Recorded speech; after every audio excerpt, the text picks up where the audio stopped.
عظیم البرکت اس حقیقت کو اس طرح بیان کرتے ہیں کہ وہی لا مکہ کے مکی ہوئے، سر عرش تخت نشی ہوئے، وہ نبی کے جس کے نہیں مکہ، وہ خدا کے جس کا مکہ نہیں۔ سامعین محترم، خدا کی ذات بے صورت اور لا مکہ ہے، اس سے مانگنے کے لیے کہاں جائے؟ اگر کوئی کہے کہ مسجد خدا کا گھر ہے تو میں ایک شعر میں عرض کروں گا کہ چاروں طرف مسجد ہے، میں کس مسجد کو پکڑ کر یہ سمجھوں کہ خدا تعالیٰ کا دروازہ ہے؟ کہتے ہیں خدا سے مانگو، جو کچھ بھی مانگنا ہے خدا سے مانگو، بیٹے اللہ سے مانگو، بیٹیاں اللہ سے مانگو، عزت اللہ سے مانگو، رزق اللہ سے مانگو، دولت اللہ سے مانگو۔ میں کہتا ہوں کہ بیٹے اللہ تعالیٰ کی بارگاہ سے ملتے ہیں، بیٹیاں اللہ تعالیٰ کی بارگاہ سے ملتی ہے، عزت اللہ تعالیٰ کی بارگاہ سے ملتی ہے، رزق اللہ تعالیٰ کی بارگاہ سے ملتا ہے، دولت، شہرت، عزت و عظمت و وقار سب کچھ اللہ تعالیٰ کی بارگاہ سے ملتا ہے۔ مجھے یہ تو بتاؤ کہ خدا تعالیٰ کہاں سے ملتا ہے؟ خدا تعالیٰ کہاں سے ملتا ہے؟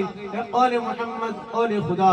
فرمان نہ بدلا جائے گا، بدلے کا زمانہ لاکھ مگر قرآن نہ بدلا جائے گا۔ سارا قرآن ثانی عظمت مصطفیٰ کا اظہار ہے۔ میرے آقا کے چہرے سے پردہ اٹھا والضحیٰ کہہ کر خدا نے عظمت مصطفیٰ بتا دی، میرے آقا کی زلف عمری کھلی واللیل اذا سجا کہہ کر خدا نے عظمت مصطفیٰ بتا دی، میرے آقا کی مبارک سینے کی بات آئی الم نشرح لک صدرک کہہ کر خدا نے عظمت مصطفیٰ بتا دی، میرے آقا کی مبارک باتیں وما یأتیک من الہوا کہہ کر خدا نے عظمت مصطفیٰ بتا دی، میرے آقا نے کنکری پھینکی وما رمیتا اذ رمیتا ولکن اللہ رما کہہ کر خدا نے عظمت مصطفیٰ بتا دی، میرے آقا سیر کو نکلے سبحان الذی اسری بعبدہ کہہ کر خدا نے عظمت مصطفیٰ بتا دی، میرے آقا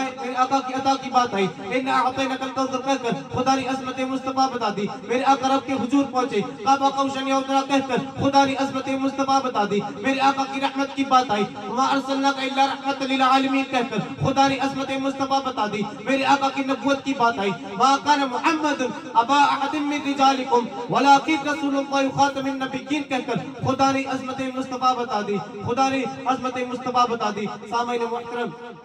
ہم سب کی آقا و مولا دونوں جہان کے مالک و مختار جناب محمد مصطفیٰ صلی اللہ علیہ وسلم نے فرمایا کہ میری امت کی سب سے افضل عبادت قرآن مجید کی تلاوت ہے۔ پہلے قرآن پڑھنے والے خاص اللہ والے ہوتے تھے، تم میں سے بہتر انسان وہ ہے جو قرآن شریف سیکھے اور سکھائے۔ ترمذی شریف میں ابن مسعود رضی اللہ تعالیٰ عنہ کی روایت ہے کہ اللہ کے رسول صلی اللہ تعالیٰ علیہ وسلم نے فرمایا کہ جس نے قرآن مجید کا ایک حرف بھی پڑھا اس کو ایک نیکی ملے گی جو دوسرے کاموں کے 10 نیکی کے برابر ہوگی۔ تم قرآن مجید پڑھا کرو، کہ قرآن مجید پڑھنے والے کی قرآن مجید کل قیامت کے دن تمہاری شفاعت میں سفارش کرے گا، کیونکہ قرآن کا کوئی متبادل نہ بدل ہے، قرآن ہر ایک مدعے دشوار کا حل ہے، قرآن میں رسالت بھی، محافظ بھی، خبر بھی، قرآن میں بشیرت بھی، بشارت بھی، بشر بھی، قرآن میں تعشر بھی، مبشر بھی، اثر بھی، قرآن میں شہرات و سمندر بھی، اجر بھی، قرآن میں احسن کے رسالے بھی، ابتدا کا صبر بھی، قرآن میں ازل سے لے کر ابد تک کی خبر ہے، قرآن میں ایک تذکرہ جن و بشر ہے، قرآن کی آیات میں رات بھی ہے دن بھی، قرآن میں انسات و شیاطین بھی ہے، قرآن مختار غم جود و شقا ہے، قرآن نوازش عنایت عطا ہے، قرآن تو انسانوں پر احسان ہے رب کا، قرآن تو انسانوں پر احسان ہے رب کا، قرآن تو حقیقت میں خزینہ ہے رب کا، قرآن تو کنجیدہ ہے اصل و اصول کا، قرآن تو معجزہ ہے خدا کے رسول کا، قرآن تو معجزہ ہے خدا کے رسول کا۔ تا عصر جو کام آئے وہ قرآن ہی ہے، اللہ سے ملنے کا سامان ہی ہے۔ آئیے سامعین محترم، ہم قرآن کریم کی بارگاہ میں عرض کریں کہ اللہ کی کتاب تو سچی ہے، لا ریب ہے، مبنع نور ہدایت ہے، تو سمع رحمت منارہ نور ہے، تو ہماری رشید و رہنمائی ہے، تیرے اندر پوری کائنات کے مسائل کا موجود ہے، تو انسان کی ابتدا سے لے کر انتہا تک، بعد سے لے کر لحد تک، ماں کی گود سے لے کر قبر کی کوٹری تک، بندے کی زندگی کے مشکل موڑ پر تو رہنمائی کرتی ہے۔ ہمیں یہ ارشاد فرما کہ خدا تعالیٰ کا ٹھکانہ کہاں ہے؟ اگر ہم خدا کو ناراض کر لیں تو کہاں جا کر فریاد کریں؟ اگر ہم خدا کو ناراض کر لیں تو کہاں جا کر فریاد کریں؟ سامعین محترم، اللہ پاک کی طرف جواب ملتا ہے۔ خدا بند قدس نے اپنے پیارے محبوب صلی اللہ تعالیٰ علیہ وسلم سے ارشاد فرمایا کہ اپنے گناہگار امتیوں سے فرما دے کہ اگر باپ کو راضی کرنا ہو تو باپ کے دروازے پر جائے، اگر بھائی کو راضی کرنا ہو تو بھائی کے دروازے پر جائے، اگر رشتہ دار کو راضی کرنا ہو تو رشتہ دار کے دروازے پر جائے، اور اگر پروردگار کو راضی کرنا ہو تو اے محبوب وہ تیرے دروازے پر حاضر ہو جائے، اے محبوب وہ تیرے دروازے پر حاضر ہو جائے وَلَوْ أَنَّهُمْ إِذْ ظَلَمُوا أَنفُسَهُمْ جَاءُوكَ اور اگر وہ اپنی جانوں پر ظلم کر لے تو اے محبوب وہ تیرے دروازے پر حاضر ہو جائے۔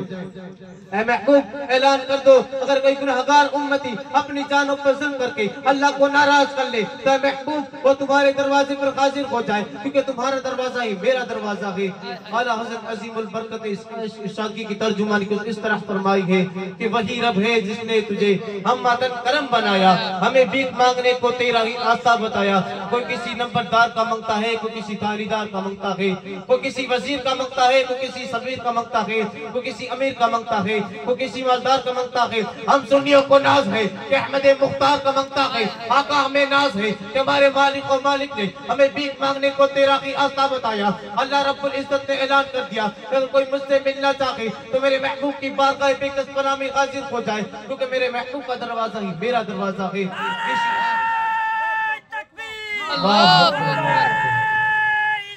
یا رسول اللہ یا رسول اللہ۔